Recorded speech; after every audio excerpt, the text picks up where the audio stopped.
When we started out to build a Demon, we didn't start out to compete with anyone else in the industry. We started out working from our background and being the best version of what we could be, because we are completely different. We are not trying to be a sports car. We are not trying to be a pony car. We're trying to be a street strip muscle car, and there's no one else in that space. We decided very early on in the project that the key to success on this car was going to be the last tenth. And I don't mean the tenth of a second in the quarter mile. I mean that last tenth of effort that was going to push you beyond an interesting stat into a stat that had never been done before. I mean, you start at the top of the list, drag radials. No one's ever put drag radials on a car. They've been available in the marketplace, but they've never been put on a production car. That's a first that we're very proud of. Transmission. No one has ever put a trans brake in a production car. No one has used the air conditioning system to cool the intercoolers. The Demon engine is all new. It's not a tuned up version of our Hellcat engine. The only part that carries over is the cylinder head. We deck honed the block, which is something you see on high-end race car engines. New crankshaft, new connecting rods, new pistons, new camshaft, all new valve train, and a new larger 2.7 liter supercharger. So all of those things that make it a dedicated drag car, all of those things that make it awesome on the strip, you can completely modify. You can make this car as comfortable or as crazy as you want it to be. The two most common questions I get on Demon: number one, why'd you build a car like this? And the second question after that, how much horsepower does it have? And I always tell everybody, I'll tell you the horsepower, it's amazing, but I want to explain to you the full performance package and everything that that horsepower enables. I'm going to walk you through a virtual run of what it's like to drive a Demon.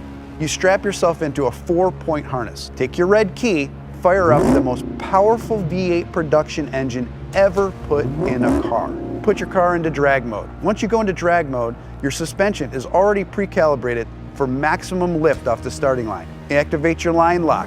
Start spinning your drag radials. Get them hot and sticky, over 200 degrees. You literally have dripping rubber off of your tires. You creep to the starting line. Adrenaline is flowing. You're pre-stage. You're 7 inches away from launching this car. Trans brake, check. Torque reserve, check. Yellow, yellow, yellow, green, launch. You leave the starting line at 1.8 Gs, harder than any car has ever accelerated off the starting line. That force puts a ton of weight on the rear end of this car, forcing the front end up in the air. It pulls a wheelie. First gear, second gear, 0 to 30 in 1 second. Third gear, you're now at 60 miles an hour in 2.3 seconds. Fourth gear, 5.1 seconds, you're doing 100 miles an hour. Now things are starting to settle in. You're really getting into this time warp and things are happening so fast. You're getting close to the end of the track. You're now doing 140 miles an hour as you cross the finish line in 9.65 seconds. You have just driven this production car faster than any production car has ever finished the quarter mile. So fast, in fact, that after the NHRA certified that time, they banned it from competition.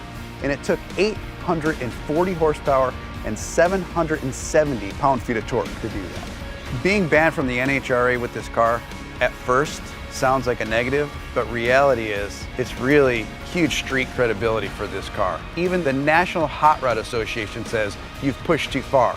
You've done too much. You've broken a record that's not supposed to be broken in a production car. To me, that letter's a badge of honor.